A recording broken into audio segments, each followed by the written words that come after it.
You're Superb, back with another video, and I just got done watching Let the Right One In, Season 1, Episode 4, and this was definitely a more toned down type of episode compared to the first three, but it's definitely filled with emotions and ends very interesting with a very intense cliffhanger, because we got a lot to talk about. With all that being said, let me know how you guys feel about that in the comments below. Let's get into this episode. So, you know, it's been a couple weeks since Ellie broke old boy's finger, which we find out in this episode, and it's surprising that nobody really found this out, or one of the bullies didn't really you know, make mention of this at all. They're just kind of falling back. Eleanor is pretty much lying to Mark at this point, and there's a theme of just both characters trying to live a normal life, where Mark, like I said, has always really been into cooking, where Eleanor just wants to be a kid, so she decides to kind of go over to Isaiah's house to see what he's doing. Meanwhile, you have Mark going to a church, and he starts to kind of get flashbacks of when Eleanor and her mother, and they all used to go to church. They used to be very religious people, and I like that Mark is constantly at guilt, or just feels guilty of what he's become. Like, inside he's this monster. He knows that he can never live a normal life as much as he really wants that, but he also wants Ellie to live a normal life as well. So going back to Ellie, she goes over to Isaiah, and Isaiah's like, yo, how the hell did you jump from your window over to here? You could have hurt yourself. And Ellie's just like, yo, let's get out of the house. Let's go see a movie or something. And Isaiah's like, I got a spot we could go to, but how are we going to be able to sneak out? And this is where Ben, that's Naomi's partner, comes into play, and he's definitely the worst babysitter by far. But I also like that Naomi's also dealing with a lot of guilt as well, as far as feeling guilty on killing this young man named Xavier, which she's trying to get justice, and feels like there's something off about that whole situation. And I find that to be really interesting, that she makes a comment saying, in not the 12 years that I've worked here, they only give me gifts when I shoot a black man.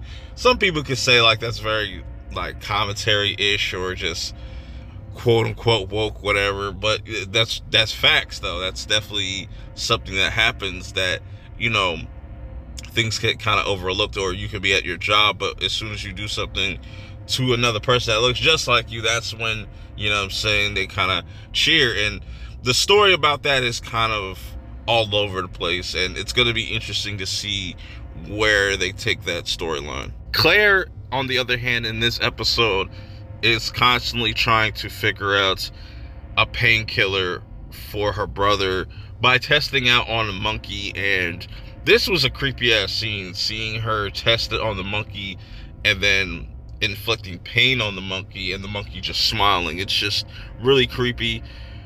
I'm not sure where this is all going to go. I have some theories, but switching things back over to Mark, where Zeke kind of sets Mark up with a girl that works at the job, but also gives him a hell of a boost, or a hell of a raise or promotion to executive chef, to really kind of give him some type of normalcy in his life. This is all nice and dope. I think this is a really touching moment for Mark, just to have him not have to worry about hunting for people, or looking for a blood bag for Ellie, you know what I'm saying, a human blood bag. So it's dope to kind of see that, but you already know that it's going to be very short-lived. Going back to Eleanor and Isaiah, Isaiah's trying to figure out, like, yo, how are we going to get past Ben? How are we going to be able to sneak out? My mom will kill me. Eleanor comes up with this whole plan to trick Ben. And like I said, Ben is a pretty terrible babysitter. Even though he tries to do his best, they're still able to kind of get out of the house. And they go to this, like, magic show. And Isaiah goes up as just like a volunteer, I should say. And they do this interesting card trick where he pulls out the aces, and then he says, the magician says, like, you know, write something down, whether it be somebody you loved or somebody that you lost. And you see the camera pan to Ellie, and you could tell that, you know, she definitely misses her mom. But also on the other side of it, Isaiah doesn't know that his father's missing, and then the person that pops up in the card is his dad, and maybe that's a sign from the other side. I cannot wait to see the kind of reveal of just Isaiah's reaction to that when he finds out that his father is gone. It's going to be heartbreaking, but this was a really dope scene of just Eleanor and Isaiah just having a really good time. A little like friendly kid date, whatever. It's adorable, you know what I'm saying? Ellie's really trying to do her best to show Isaiah a good time, and them just enjoying each other's company. You can't knock that. It's really dope to see that in this episode. Switching things over to Naomi for real briefly. She is also, like I said, dealing with the guilt of killing this kid named Xavier, and even confronts, I'm guessing, the father, and the father being really upset of just how the news is handling this, and pretty much tells him what she's seen, you know what I'm saying, exactly how it really went down, by kind of not really telling the truth. But there's nothing really to lie about. You know, she can't really explain what happened to Xavier, but she's going to do everything in her power to figure out what happened and how she could prevent this, which goes back to Xavier's father mentioning these NA meetings, and that's the same way Isaiah's dad got kind of into selling this product. So we're definitely going to start to see things start to connect, you know, how Claire and just her father's company is connected to all these people changing or being transformed. And there's probably like a middleman in there, and I'll get into my thoughts towards the end of the episode on that. But anyways, going back to Mark, and he appreciates all this love that he's getting, all this you know, opportunity that he's able to do thanks to Zeke. But he tells Zeke, like, look, I might have to leave, you know what I'm saying? This is all nice, but I didn't come here to be a cook. I came here to find a cure. And Zeke tells him, like, yo, before you start to try to make a life for Ellie, you gotta she needs to see that you're making a life of yourself, and you're not, like, doing what you're not getting stuck in your ways, pretty much. And, you know, that's all Zeke is trying to do in this moment, is to really try to help Mark have some type of normal life. Even though he still has to do what he has to do, he wants him to not completely lose his humanity. So I really dig that. And Mark is one hell of a friend, bro. Like, for him to really set all this up for you, you know what I'm saying, you cannot do anything else but be appreciative. So after Eleanor and Isaiah leave the magic shop, they go to one more spot, which is Eleanor's old place. End up breaking in, and Isaiah's just like, what the hell is going on? What is she doing? And he finds out some really interesting information about Eleanor, which I'm really liking about Isaiah. Isaiah's not a dumb character. He's very smart. You know what I'm saying? And as he starts to hang out more and more with Eleanor, he starts to pick up on some of her weird behavior that I don't know how he's going to react to it in future episodes, but it's fascinating to me, and it was a really dope, heartwarming moment for like Eleanor to kind of just go back to this house just so she can have some memories of her mother and just this place that she used to grow up at. So now Claire is finally testing out this whole entire painkiller on an actual human, where she was kind of cautious about trying it on her brother just because her brother has a lot of exposed skin. So Matt pretty much offers himself up to be the guinea pig. And shouts to Matt, bro, because he is definitely very loyal, like I've been saying.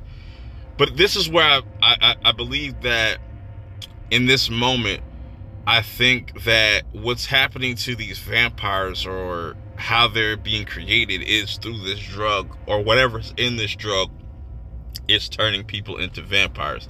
I could be off, and there could be an actual creature out there, but what it seems like is this thing is being manufactured, which would make sense, like, to me, how possibly Ellie got changed. Maybe she got bitten or something by her mom. Her mom was probably dealing with some sickness, and they were using these type of painkillers, and it kind of turned into this vampire. I don't know.